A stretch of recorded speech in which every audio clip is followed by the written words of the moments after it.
Chers amis auditeurs, chères amies auditrices, bonjour.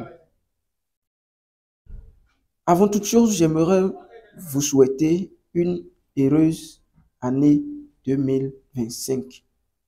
Que cette année soit une année de paix, de bonheur, de joie et surtout de santé à chacun et à chacune.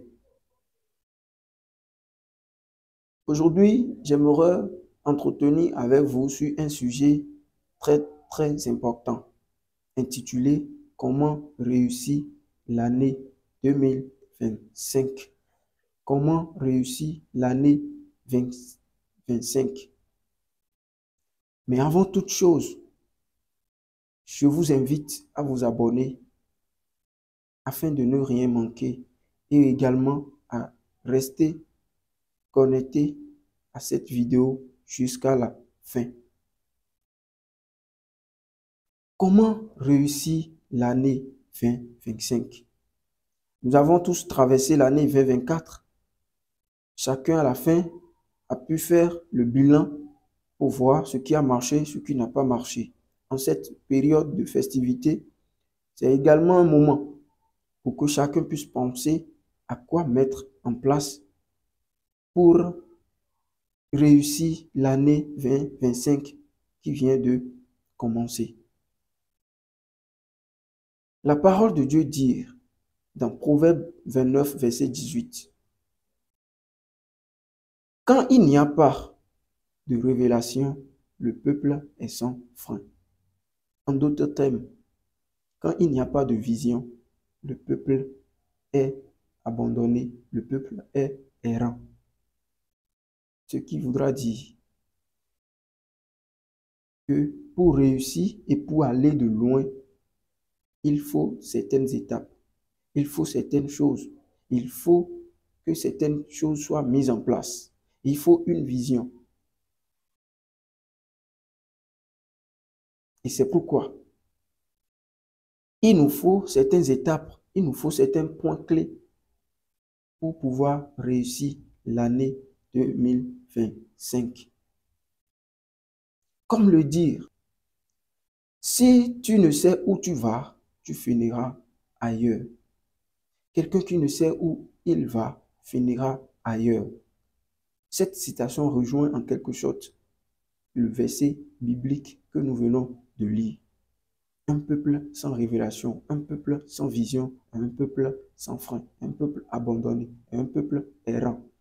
Quelqu'un qui n'a pas de vision, quelqu'un qui n'a pas d'objectif, quelqu'un qui ne sait pas là où il va. Là dit, Yogi finira ailleurs.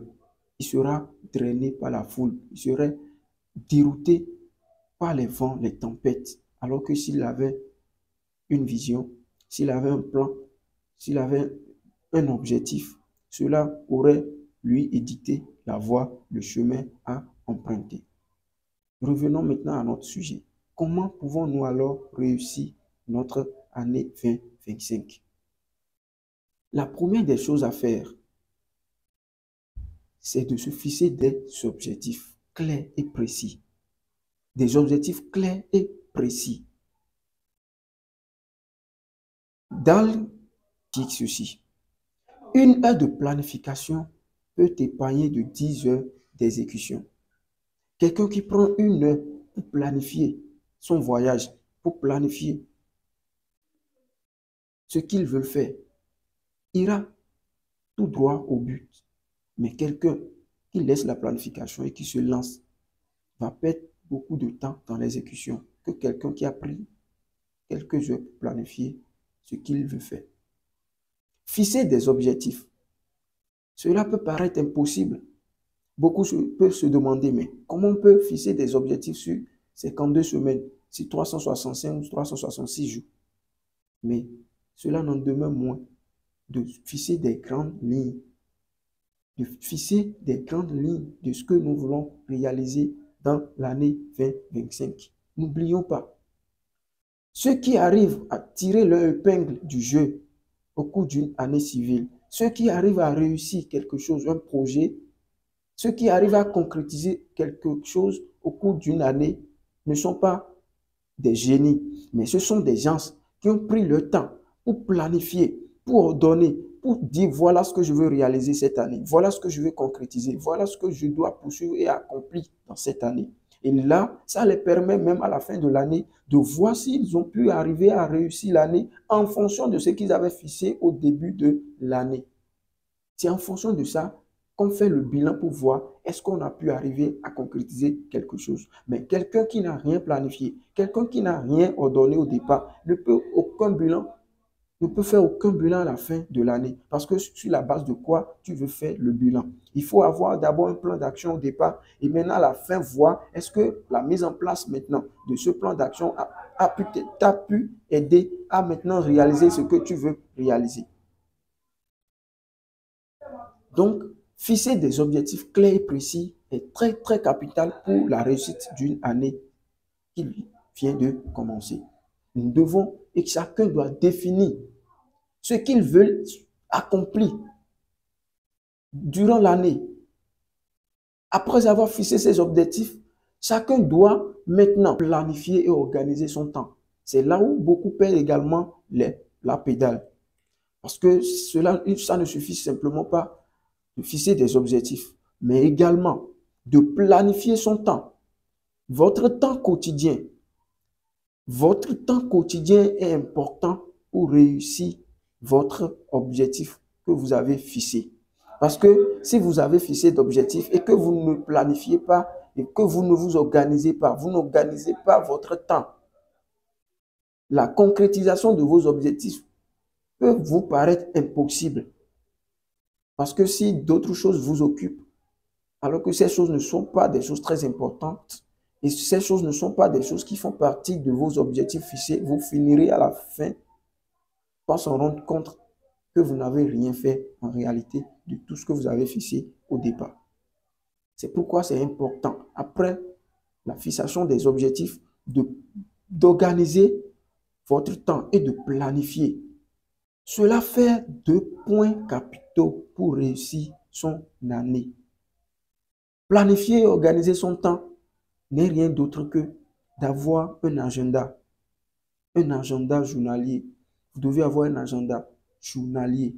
C'est vrai qu'il y a des imprévus, mais votre emploi du temps vous permet de vous concentrer, d'éviter des moments de stress et d'éviter que rien d'autre vienne vous dérouter et vous empêcher de poursuivre vos objectifs journaliers ou soit vos objectifs mensuels.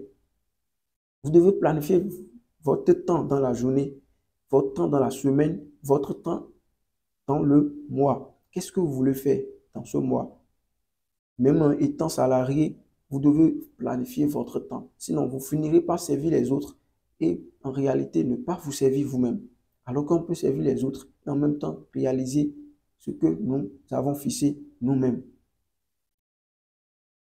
Cela vous permet de ne pas se faufiler, enfin réaliser qu'on n'a rien fait de tout ce qu'on a eu pensé faire. Et c'est pourquoi Alain Lacan dit, ne pas planifier, c'est planifier l'échec. Ne pas planifier, c'est planifier l'échec. Il continue encore en disant, planifier, c'est amener l'avenir dans le présent pour que tu puisses y faire quelque chose maintenant.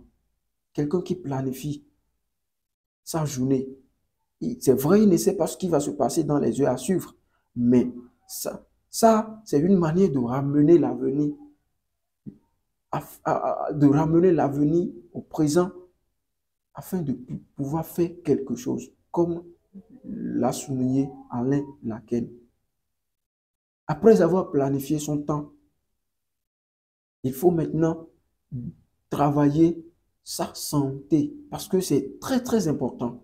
Il faut travailler sa santé. Prends soin de sa santé physique et mentale. Prends soin de sa santé physique et mentale. Vous devez avoir un temps de pause, un temps de repos après des exercices réguliers.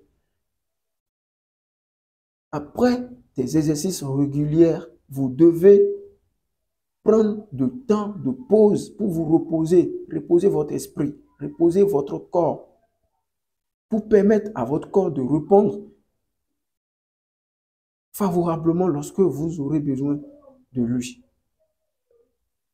Après cela, après avoir déterminé un temps de soins pour votre santé physique et votre santé mentale, c'est-à-dire aller régulièrement se faire consulter, traiter son corps, prendre soin de son corps mental et physique, ne pas se laisser stresser, avoir de temps de pause, avoir de temps de stress et de sieste, avoir de temps de pouvoir dormir correctement, avoir également de temps pour aller faire des exercices réguliers. Il faut également maintenant faire preuve de la persévérance et de résilience. Preuve de la persévérance et de résilience. Il est normal de rencontrer des obstacles, mais l'important est de ne pas abandonner et de continuer à avancer même face aux difficultés. Ça fait partie des choses qui forment l'homme. En face des difficultés, c'est l'état d'esprit et la résilience de la personne qui montre réellement sa capacité. Vous devez apprendre de vos erreurs et adapter à tout ce qui se présente face à vous afin de pouvoir avancer. Chers amis auditeurs, chers amis auditrices, prenez soin de ces clés, de ces points clés que nous venons de d'énumérer pour pouvoir réussir votre année qui vient de commencer. Je ne finirai pas sans vous dire qu'après avoir observé tout ce que je viens d'énumérer, il y a un point également qui est très capital. C'est d'être discipliné. D'être discipliné. Vous avez fixé un objectif, vous avez planifié votre temps, vous avez un temps de repos, c'est-à-dire vous avez un temps pour prendre soin de votre corps. Il faut, après maintenant, vous avez la résilience, la persévérance, mais si vous n'êtes pas discipliné, vous aurez bien et belle des objectifs, vous aurez bien et belle la résilience, vous aurez bien et belle un temps pour vous reposer, vous aurez bien et belle planifié votre temps, mais cela n'aboutira pas à ce que vous souhaitez. Parce qu'il faut la discipline pour pouvoir maintenant observer strictement surtout son emploi du temps planifié. Il faut la discipline. Vous devez être discipliné. Ça, c'est pour éviter la procrastination. Parce que si vous n'êtes pas discipliné, lorsque l'heure ou bien le moment de faire quelque chose vient, vous allez repousser ça.